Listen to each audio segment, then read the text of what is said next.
नमस्कार, बहुत स्वागत है आपका हमारे छत्तीसगढ़ के इस खास बुलेटिन में। खबरों के साथ मैं हूं रीनू। सबसे पहले शुरुआत रायपुर से बड़ी खबर के साथ, जहां पूर्व सीएम रमन सिंह की मुश्किलें बढ़ सकती हैं।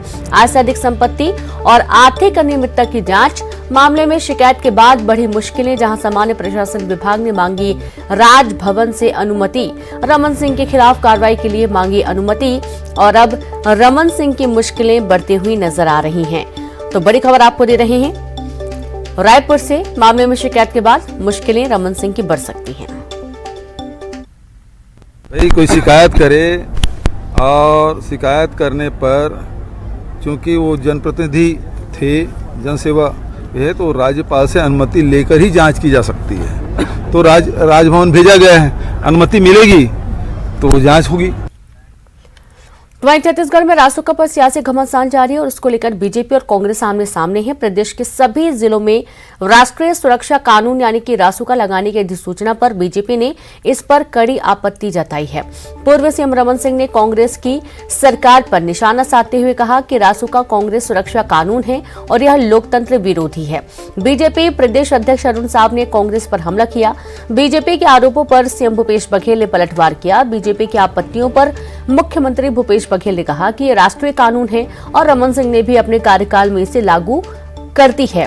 केंद्र सरकार का कानून है और केंद्र में भाजपा की ही सरकार है, वो चाहे तो केंद्र से कहकर इसे खत्म करा दे। इसके साथ ही उन्होंने बीजेपी पर लोगों को गुमराह करने का आरोप भी लगाया। मंत्री कवासी लखमा ने बीजेपी पर निशाना साधा। विरोध में भूपेश के बेहद खतरनाक इरादे रासुका व्यक्त कर रहा है। ये बता रहा है कि किस नीयत से भूपेश बघेल ने रासुका लगाया। आंदोलन चल रहा है, कर्मचारी आंदोलन कर रहे हैं, दैनिक वेतन भोगी कर्मचारी कर रहे हैं, शिक्षा कर्मी आंदोलन कर रहे हैं, विधवा जो शिक्षा कर्मियों की विधवाएं हैं वो आंदोलन कर रही है, अस्थायी कर्मचारी आंदोलन कर रहे हैं। समाज का ऐसा कोई वर्ग नहीं है जो आज आंदोलन पे लगा ना हुआ हो। और उस आंदोलन से घबरा कर आज स्थिति यह है कि युवकों से घबरा कर और इस लोकतांत्रिक चल रहे आंदोलन को कुचलने का, जिसमें स्वास्थ्य कर्मी भी हैं, पंचायत कर्मी भी हैं, अन्य कर्मी भी हैं, इस प्रकार के रासुका का भय दिखाने का प्रयास भूपेश बघेल कर रहा है। यह अधिसूचना राज्य को आपातकाल में झोंकने जैसा है। यह अधिसूचना सरकार के खिलाफ उठने वाली आवाजों को दबाने का, डराने का एक षड्यंत्र है। देखिए, ये जिसको कहते हैं ना मूर्खता की पराकाष्ठा, रासुका है वो राष्ट्रीय कानून है, राज्य का नहीं है। और हर 3 महीने में इसको नोटिफिकेशन करने का प्रावधान है। रमन सिंह के कार्यकाल में भी ये इस प्रकार से नोटिफिकेशन किया गया था और हर 3 महीने में इसका रिन्यूअल होता है, नोटिफिकेशन होता है। उसी तहत किया गया है, जिसको ये धर्मांतरण से जोड़ रहे हैं भाई। मतलब लोगों को मतलब समझते गुमराह करने की कोशिश कर रहे हैं और इसकी जितनी निंदा की जाए कम है। अरुण साव खुद हाई कोर्ट के वकील रहे हैं और वो सब जानते हैं। रमन सिंह 15 साल मुख्यमंत्री रहे हैं, उसके कार्यकाल में भी ये हुआ और ये केवल छत्तीसगढ़ में नहीं पूरे देश में होता है। क्योंकि केंद्रीय संसदीय समिति के सदस्य 2 दिन के दौरे पर हैं। अध्यक्ष कीर्ति प्रेमजी भाई सोलंकी ने कहा कि समिति राज्य में SAT वर्ग की स्थिति को जांचने के लिए पहुंची है और इस दौरान समिति SAT स्कूलों में जाकर वहां की शिक्षा की गुणवत्ता की जांच करेगी और साथ ही समिति SAT वर्ग के विकास को लेकर राज्य सरकार से मुलाकात करेगी।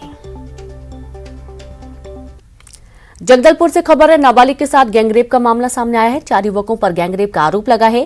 कोल्ड ड्रिंक में नशे की दवाई मिलाकर गैंगरेप का आरोप लगा। 3 आरोपियों को पुलिस ने गिरफ्तार कर लिया है। एक आरोपी की तलाश जारी है। आरोपियों में एक नाबालिग भी शामिल है।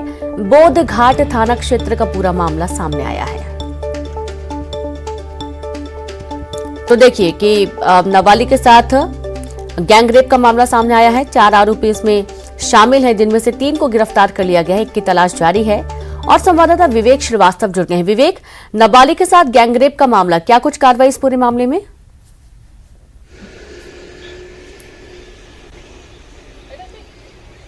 देखिए रेनू, ये मामला 12 जनवरी का है, जिसमें घटना जब सामने आई तो 13 जनवरी को उसकी रिपोर्ट की गई है और अभी फिलहाल 3 आरोपियों को गिरफ्तार किया गया है, जिसमें एक नाबालिग है और बाकी एक आरोपी फरार है। तो 3 आरोपियों में एक नाबालिग को गिरफ्तार कर लिया गया है, दो बाकी आरोपियों को जेल भेज दिया गया है। पूरा मामला यह है कि इसमें नाबालिग अपने मित्र लड़के दोस्त के पास घर में गई थी, तो वहां पर उसके बाकी 3 दोस्त आए हुए थे, जिन्होंने नाबालिग को कोल्ड ड्रिंक में नशे की दवाई पिलाई और उसके साथ गैंगरेप किया और उसके बाद फरार हो गए थे। जब बच्ची को हॉस्पिटल ले जाया गया तो वहां पर उसकी स्थिति बिगड़ती गई और उस समय डॉक्टरों ने सलाह दी कि इस पुलिस का मामला है। उसके बाद परिजनों ने बोधघाट थाने में मामला दर्ज कराया और जिसके बाद पुलिस तलाश कर रही है। हालांकि पूरे मामले का खुलासा आज पुलिस करेगी। बोधघाट पुलिस इस मामले में फरार आरोपी की तलाश कर रही है। जी रेणु।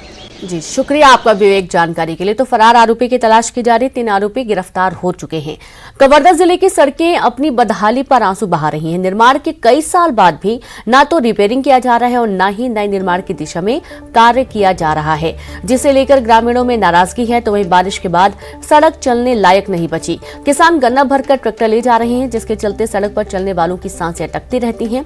पंडरिया ब्लॉक के अमली मालगी से कुआं मालगी तक की सड़क अत्यंत जर्जर है, जिसके निर्माण की मांग की गई है। ग्राम सड़क योजना के तहत स्वीकृति तो मिली है, लेकिन काम शुरू न होने की वजह से आवागमन काफ़ी प्रभावित हो रहा है। आप देख सकते हैं कुआं मालगी से अमली मालगी ये मार्ग है, जहाँ की स्थिति किस तरह से जर्जर है। यहाँ से हैवी गाड़ियाँ गुजरती, खासकर जो अभी गन्ने का सीजन है और गन्ने से भरे ट्रैक्टर यहाँ से निकलते हैं, जिस दौरान हादसे का डर बना रहता है। ये सड़क जो है 2 भागों में कटते हैं, देख सकते हैं कि चलने की स्थिति नहीं है। उसके बाद भी जो है ठेकेदार इसमें काम शुरू नहीं कर रहे हैं और काम शुरू न करने की वजह से इसकी परेशानी जो है लोगों को झेलनी पड़ी। और आए दिन इस तरह की स्थिति यहाँ पे बनती है, हादसे का जान जोखिम बनाकर यात्रा करते हैं। और इस पूरे मामले में ठेकेदार ने लापरवाही बढ़ती है, लेकिन अधिकारी भी है इसमें जिम्मेदार है, जिनके द्वारा जो है ठेकेदार पर दबाव बनाकर काम शुरू नहीं करा जा रहा है, जिससे खामियाजा जो है लोगों को भुगतना पड़ रहा है। Manish Mishra, news 18 commander, Chhattisgarh. नक्सलवाद से लड़ने जिस जंगलवार कॉलेज में जवानों को ट्रेनिंग दी जाती है, यहां अब जल्द एडवेंचर स्पोर्ट्स शुरू हो सकता है। जंगलवार कॉलेज में पैराग्लाइडिंग का ट्रायल किया गया। जंगलवार कॉलेज के डीएसपी अमर सिंह कुरेन ने दावा किया कि बस्तर में नक्सलवाद अब खात्मे की ओर है और ऐसे में इस कॉलेज में मौजूद सुविधाओं को दूसरे कामों में उपयोग किया जाएगा, जिसकी तैयारी शुरू कर दी गई है।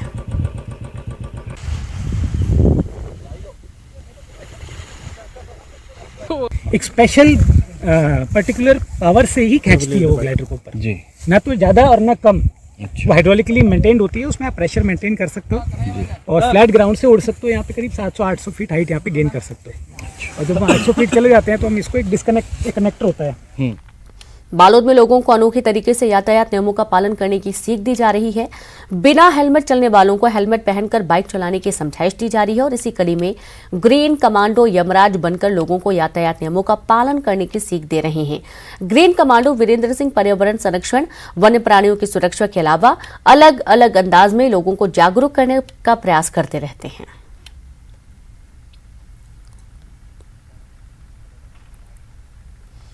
तो वहीं राजनांदगांव के रहने वाले एक युवक ने फिलीपींस की रहने वाली युवती से हिंदू रीति रिवाज के साथ शादी की। राजनांदगांव के रहने वाले भावेश गायकवाड़ कतर में मर्चेंट नेवी में बतौर कैप्टन काम करते हैं और इसी दौरान इनकी मुलाकात फिलीपींस की रहने वाली जेझल से हुई।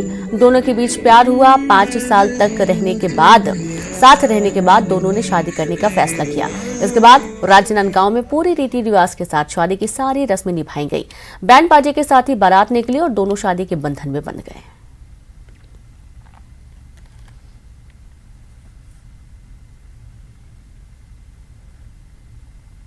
साथ रहते रहते ही तब मेरा हायर स्टडीज़ भी कंप्लीट हुआ और हम लोग सेम कंपनी पे काम करते करते रिलेशन पे भी आए और लगभग एक साथ हम लोग को 5 साल लगभग हो गया।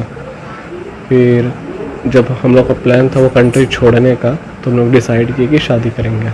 India is very good and the culture is very rich and like very different from my country. Like from the roads, it's really different. There was cows everywhere. In my country, it's very hard to find cow anymore. 1 दशक 2 दशक नहीं बल्कि कई दशक गुजर गए, लेकिन छत्तीसगढ़ के बलरामपुर से रेल नहीं गुजरी। रेलवे लाइन विस्तार का काम अंग्रेजों ने शुरू किया था। अंग्रेज चले लेकिन वो निर्माण अब भी अधूरा ही है। देखिए पीढ़ियों के इंतजार की ये रिपोर्ट।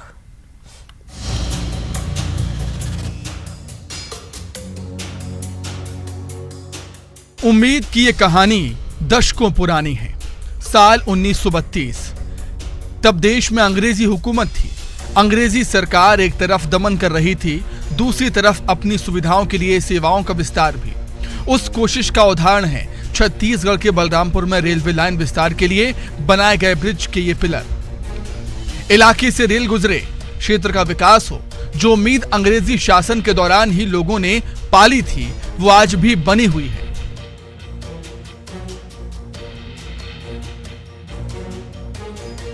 नहीं है साधन, इधर बलरामपुर साइड में है, फिर इधर नदी में भी दिक्कतें होता है, इस पर उस पर जाने आने में सब बहुत फायदा मिलता है, आने जाने के लिए सब चीज सुविधा हो जाता है। उम्मीद है, लेकिन कब होगा ये मालूम नहीं, पता नहीं। आप भी कह रहे थे कि आपको भी इस रेलवे लाइन के लिए जमीन अधिग्रहित किया गया था, मुआवजा मिला था। जमीन कौन आपसे अधिग्रहित किया था और कितने का मुआवजा मिला था? जमीन अधिग्रहित कर लिया गया था और मेरे को 2200, मैंने पूर्वज लोग बताते हैं कि 2200 रुपया मिला था। ग्रामीण बताते हैं कि अंग्रेजी रेलवे सरकार ने उनके पूर्वजों से जो जमीन अधिग्रहित की थी, वो आज भी राजस्व रिकॉर्ड में दर्ज है। जमीन अधिग्रहण के बदले उन्हें मुआवजा भी दिया गया था, किसी को धन के रूप में चांदी के सिक्के, तो किसी को नगद राशि। जिनके पुरखों ने इलाके में रेल के लिए सरकार को जमीन दी, दशकों बाद आज उनकी पीढ़ियां इसी उम्मीद में हैं, इलाके से रेल गुजरे तब जाकर कुछ भला हो। मुआवजा दिया गया था। कितना मुआवजा? मेरा को जैसे एकड़ में 36 रुपया की 38 रुपया करके इसे चांदी का सिक्का मिला था। रेल लाइन का विस्तार होता तो हम लोग को बहुत फायदा होता, काम भी मिलता और आने जाने के लिए बहुत सुविधा होता है। अब कब होगा इसका तो आप कोई पता नहीं है। अंग्रेजों के शासनकाल के समय रेलवे लाइन का विस्तार किया जा रहा था। आज 8 से 10 दशक बीतने को आए, लेकिन अब तक रेल लाइन यहाँ पर विस्तार नहीं हो सका। अंग्रेज भारत छोड़ चले गए और रेल लाइन का कार्य अधूरे में लटक गया। कहीं ना कहीं लगातार इस मांग को उठाई जाती है कि बरवाडीह से अंबिकापुर रेल लाइन को जोड़ी जाए, लेकिन अब तक वह मांग पूरी नहीं हो रही है। ग्रामीणों को आज भी ये उम्मीद है कि रेल लाइन का विस्तार होगा और क्षेत्र का विकास होगा। सूरज कुमार गुप्ता, न्यूज 18, बलरामपुर। एक डिवाइडर और 100 मुश्किलें। जी हां, जांजगीर चांपा जिले में नैला नगर पालिका क्षेत्र के मेन रोड पर डिवाइडर निर्माण कराया जा रहा है, लेकिन शहरवासी इस पर नाराजगी जता रहे हैं। वे कहते हैं फिर तो गाड़ियां रफ्तार भरेंगी और हादसे होंगे, प्लीज ऐसा ना करो।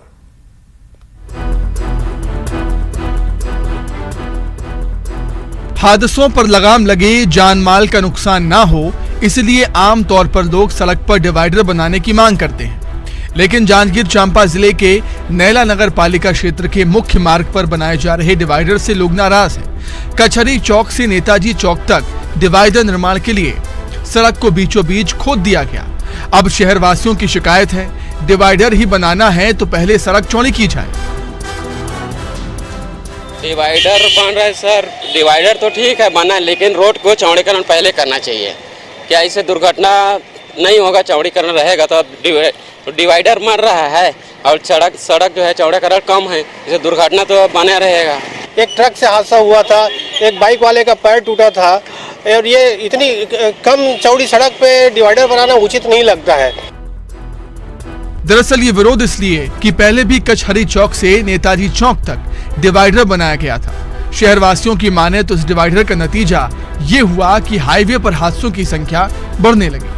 इसकी वजह शहरवासी बताते हैं कि एक तो सड़क की चौड़ाई कम है, दूसरा ये कि इलाके में जनसंख्या घनत्व ज्यादा है। डिवाइडर बन जाने के बाद गाड़ियां रफ्तार भरती हैं और हादसे होते हैं। डिवाइडर बनने के बाद हादसों का डर और बनने के दौरान सड़क पर गाड़ियों के रेंगने के कारण जाम की समस्या।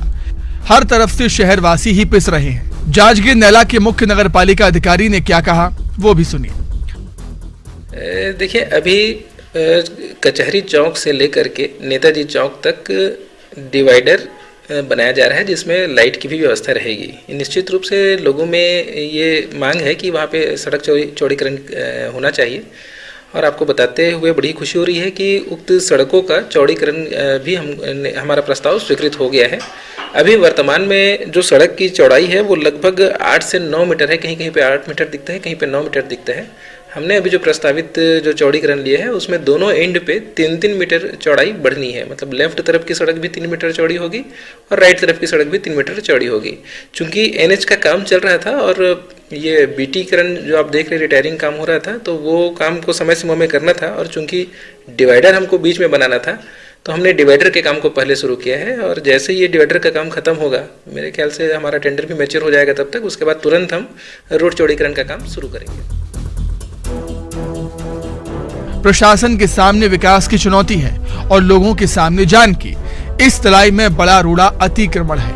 नगर पालिका अधिकारी ने कह दिया कि सड़क के चौड़ीकरण का प्रस्ताव भी पारित हो चुका है। इसके साथ ही ये तो तय हो गया है कि डिवाइडर भी बनेगा और सड़कें चौड़ी भी होगी, लेकिन डिवाइडर निर्माण और ग्रामीणों के डर को देखते हुए आने वाले दिनों में प्रशासन के सामने ये बड़ी चुनौती होगी कि हादसों पर कंट्रोल।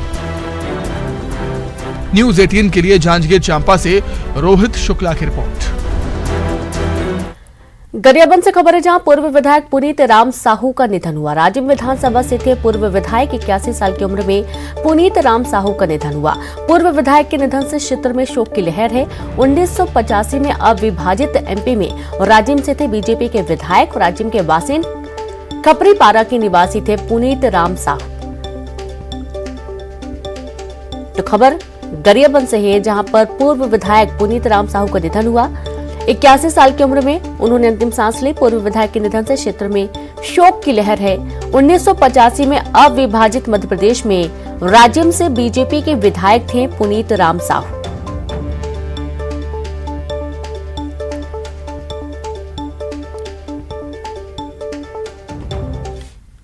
जांजगीर चांपा जिले के मुलमुला थाना क्षेत्र में अवैध शराब बिक्री का खुलासा हुआ। पुलिस ने गरियारा गांव में मुर्गा दुकान की आड़ में देशी शराब की अवैध बिक्री का भंडाफोड़ किया और मौके से देशी शराब जब्त किया। साथ ही तस्करी के आरोपी राम कुमार को भी पुलिस ने गिरफ्तार कर लिया है। पुलिस को लंबे वक्त से अवैध शराब बिक्री की शिकायत मिल रही थी, जिस पर पुलिस ने कार्रवाई की। अंतर्गत ये सूचना मिली थी कि आरोपी राम कुमार सूर्यवंशी, ये निवासी नरियारा में मुर्गा दुकान खोला हुआ था, उसकी आड़ में वो शराब रखा था। रेड की कार्रवाई की गई, जिससे उनके कब्जे से 58 पाव देसी प्लेन शराब मिला। अब कार्य अधिनियम के तहत 34(2) की कार्रवाई की गई है और उन्हें न्यायिक रिमांड में जेल। छत्तीसगढ़ में धर्मांतरण का मुद्दा गर्माता जा रहा है। मुंगेली जिले के वनांचल क्षेत्र में भी इन दिनों धर्मांतरण की सुगबुगाहट जोरों पर है।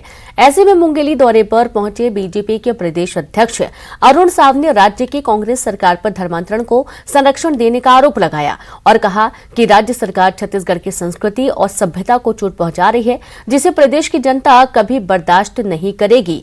गौरतलब है कि मुंगेली जिले के लोरमी खुड़िया वनांचल में धर्मांतरण कराए जाने की चर्चा जोरों पर है। हम लगातार इस बात को बोल रहे हैं कि जब से राज्य में कांग्रेस पार्टी की सरकार बनी है, तब से राज्य सरकार के संरक्षण में पूरे प्रदेश में खुलेआम धर्मांतरण का काम हो रहा है और आज छत्तीसगढ़ की जनता परेशान है। ये धर्मांतरण को राज्य सरकार का संरक्षण प्राप्त है। छत्तीसगढ़ की संस्कृति और सभ्यता को चोट पहुंचाने का काम राज्य की कांग्रेस सरकार धर्मांतरण को देकर कर रही है। छत्तीसगढ़ तो मनेन्द्रगढ़ में तेंदुए के हमले में एक युवक की मौत हुई। 1 महीने में तेंदुए के हमले में तीसरी मौत हुई है। ग्रामीणों में भारी आक्रोश है। विधायक गुलाब कमरो ने मृतक के परिजनों से मुलाकात की और विधायक ने वन विभाग के सचिव से बात कर घटना की जानकारी दी। तो देखिए कि तेंदुए के हमले में एक युवक की मौत हो गई है और 1 महीने के अंदर ये तीसरी मौत है। इसके चलते ग्रामीणों में भारी आक्रोश है। विधायक ने वन विभाग के सचिव से बात कर घटना की जानकारी ली। और चलिए अब देखेंगे 25 सेकंड में खबर।